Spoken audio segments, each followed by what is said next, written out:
Well, welcome back, Air Gunners. This is Zach from the Shooter Zone, where we are always staying on target. So I wanted to talk to you a little bit about the NV400 IR system, because I think a lot of people that are doing reviews on this don't really understand how light works, thus they don't understand how the IR system works. So I just briefly wanted to kind of go over what you need to do and maybe to understand light a little bit better. Okay, the first thing you need to know is this. Again, and this really comes from my photography education over the years. Light, and again, this may seem simplistic, and it may seem obvious to some people, but it's not to a lot of people, so keep that in mind. Light travels at a certain distance depending on the strength of the light and also the width of the beam of the light. So in saying that, obviously, the stronger the light, the farther it goes. The more narrow the beam of the light, the farther the light will travel as well. So again, you have two different ways in which that light travels. All right, so a lot of ladybugs flying around today, so excuse me if I'm swishing them away, but that's just the way it's going to be. All right, back to the storyline here. All right, so in setting up the IR to begin with, we have to understand that there's three settings inside of the scope itself.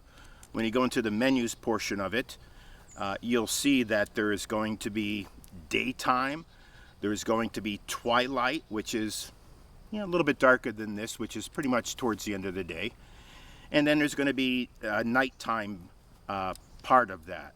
So you have to set everything to whatever the light conditions are. You're going to mostly be using the IR system at nighttime, so make sure that you have it set for nighttime, or else it's just not going to work right.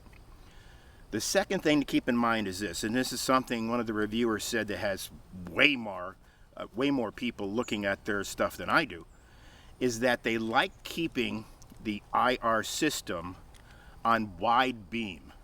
That's the way they like it. But then they said, and the light only is good for about 50 yards, and that this is not powerful enough to go any farther than that. Again, that's because they don't understand light and what I just explained about how light travels. If you have a wide beam, it's probably not going to work well at farther distances, because again, the light powers is too wide, thus it is losing its effect quickly over distance.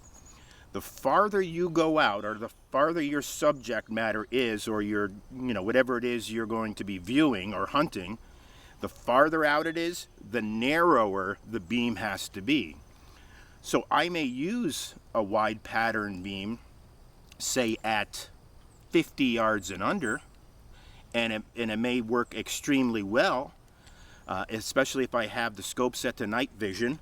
And again, depending on the power of the IR, because this has 3 power levels, so using everything properly, making sure that the scope's on nighttime, making sure that you're using the power of the IR beam well, which is, do I want it on low power, medium power, or high power? Again, you have to adjust that properly as well. And again, then the distance taken into consideration. So under 50 yards, you may be able to use a wide pattern beam. You may be able to use 2 power or medium power. And again, just as long as you have your scope set at nighttime, it may work perfectly well.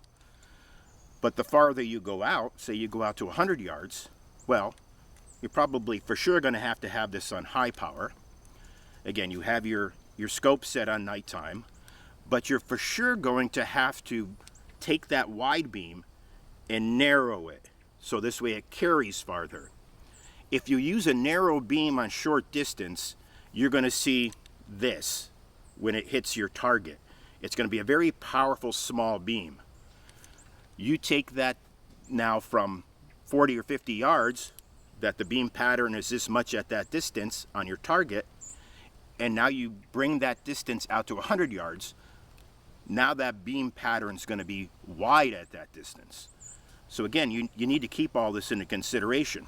The farther the distance, the more narrow the beam you have to have, because as it travels that distance, it's going to spread out more and more and more. It may start out as a narrow beam 30, 40 yards out, but now that it gets to 100, 150, 200 yards out, that beam is continuing to widen as you go farther out. So you need to keep that in consideration. Do I have my scope set to the proper adjustment for nighttime? Am I using the 3 power levels properly?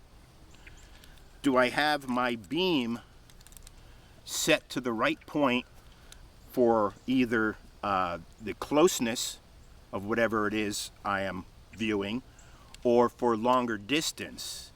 Again, you have to think about these things when you're using the IR system.